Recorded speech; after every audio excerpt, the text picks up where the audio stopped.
You're in the trenches with Dave Lapham, brought to you by First Star Logistics, and we've been talking about the format of today's draft and the players that the Bengals have had over their brilliant history in the draft of in those different rounds of the format. First round, day one. Second and third round, day two. Fourth through seventh round, day three. Now you're in the bidding wars with other teams for college free agents.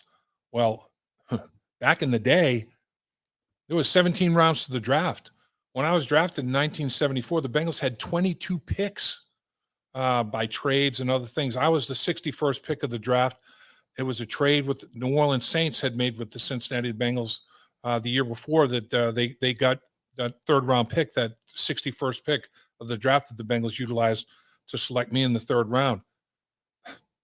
17 rounds, 22 rounds in that particular year. There's only 7 rounds, and there's compensatory picks that you might get after the 7th round, but there's only seven rounds in the draft. Let's take a look in Bengals history at great players over the years that would not have been drafted in today's NFL format. How about maybe as good a value as you're going to get? This is amazing. Bob Trumpy, multiple-time Pro Bowler, just tremendous football player, huge mismatch back in his day, big tight end that could run. Defensive backs, linebackers did not want to have to handle Trump one-on-one in space. Out of Utah, in the 12th round, 301st pick of his draft, Bob Trumpy in 1968 comes to the Cincinnati Bengals. And, of course, went on to his brilliant broadcast career, Hall of Famer, and telling you, very underrated blocker. Trump had big coat hanger shoulders, and he had some strength. He'd block on the edge very, very effectively. He would down block on defensive ends, seal linebackers. It was impressive to watch Trump operate because he wasn't the biggest body guy in terms of Trump wasn't a 250-pound type guy at the tight end position. You know, he's maybe between 225 and 230. But a very, very long body, could run, a very, very smooth runner, graceful, just could track a football as well as a wide receiver. In today's football, Trumpy would be the guy. I mean, he's what they're looking for with today's NFL. He's a tight end that you could put in line at the end of the line of scrimmage, but you can also put him in your receiver package. He's got that kind of capability. He's got those type of athletic skills. He can run routes as well as wide receivers. That was Bob Trumpy. That's back in 1968. Another 12th round pick, the 302nd pick of his draft out of Bethune-Cookman, Charles Boobie Clark, the late great Boobie Clark. Man, Boobie would run you over. There's no two ways about that. Boobie Clark just, Paul Brown loved the big running back, the Marion Motley type. He loved the big bruising fullback that had some athleticism to him. And Boobie Clark was right up that alley. And Paul Brown loved to utilize Boobie Clark. And unfortunately, Boobie left us way, way too early. There's no question about it. This guy is a guy that just loved life. He was having fun all the time. And Boobie, for his size speed ratio, for a guy his size, he had incredible speed.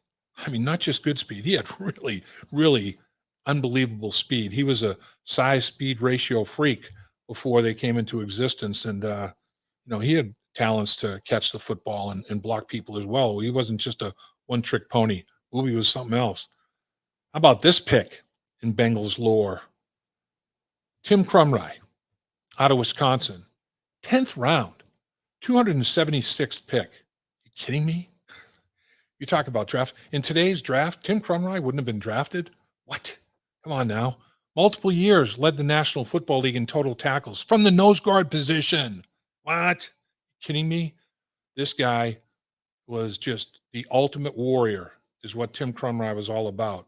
And believe me, in 1983, he was drafted, and he's a rookie, and I had to go against him every day in practice, and there was no half speed. You know, coaches would say, this drill is half speed. And Krumri's like, there is no half speed.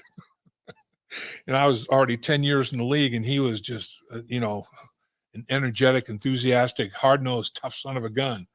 And that 10th year was a good challenge physically for me. And working with Tim Krumri every day in practice, this guy loved football.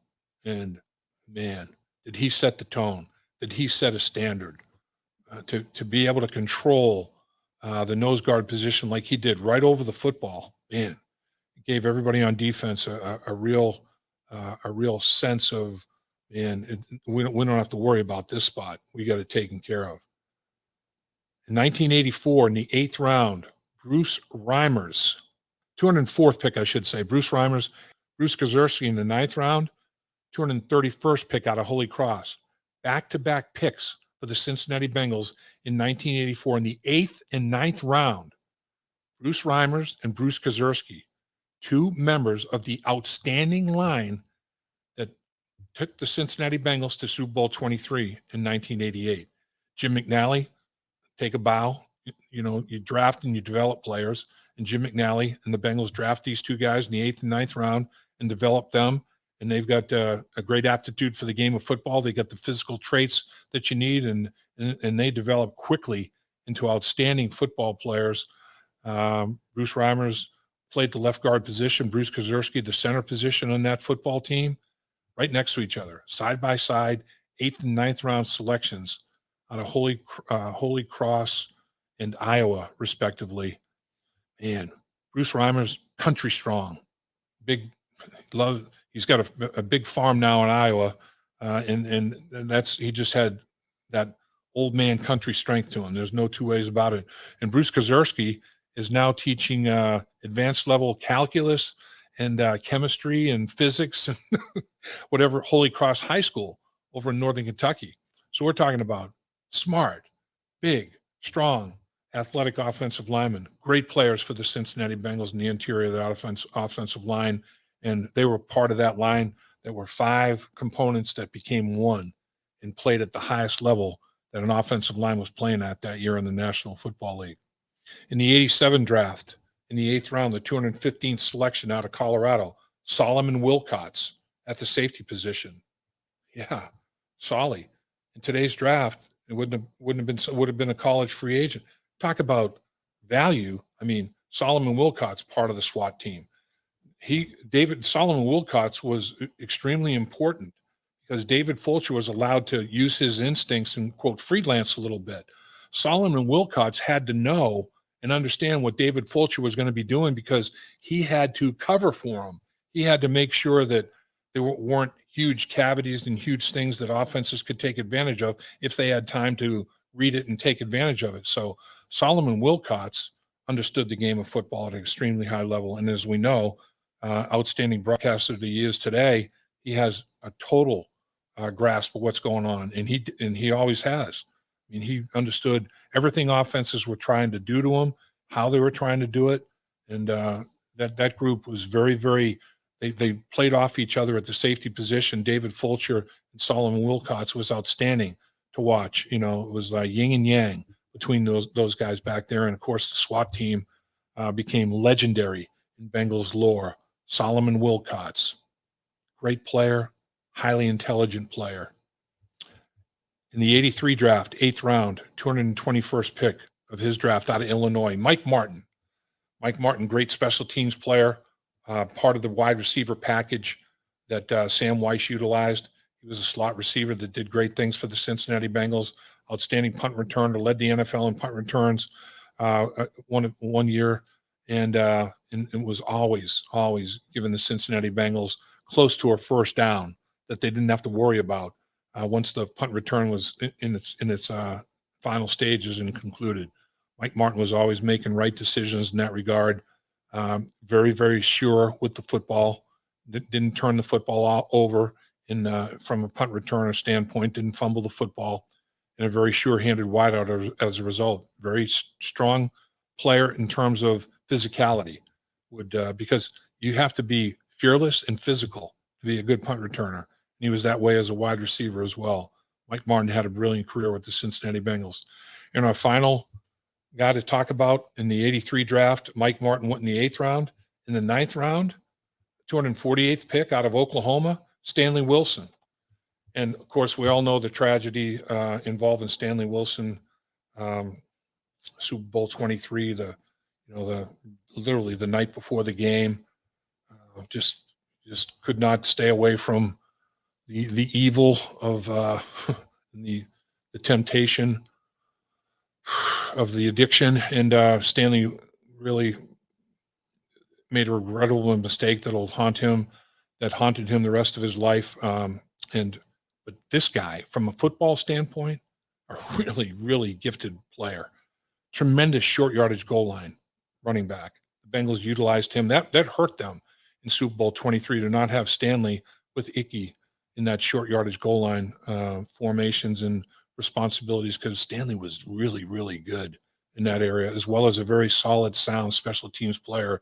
So his not being able to play in Super Bowl 23 was very, very tough for not only Stanley, but the entire football team.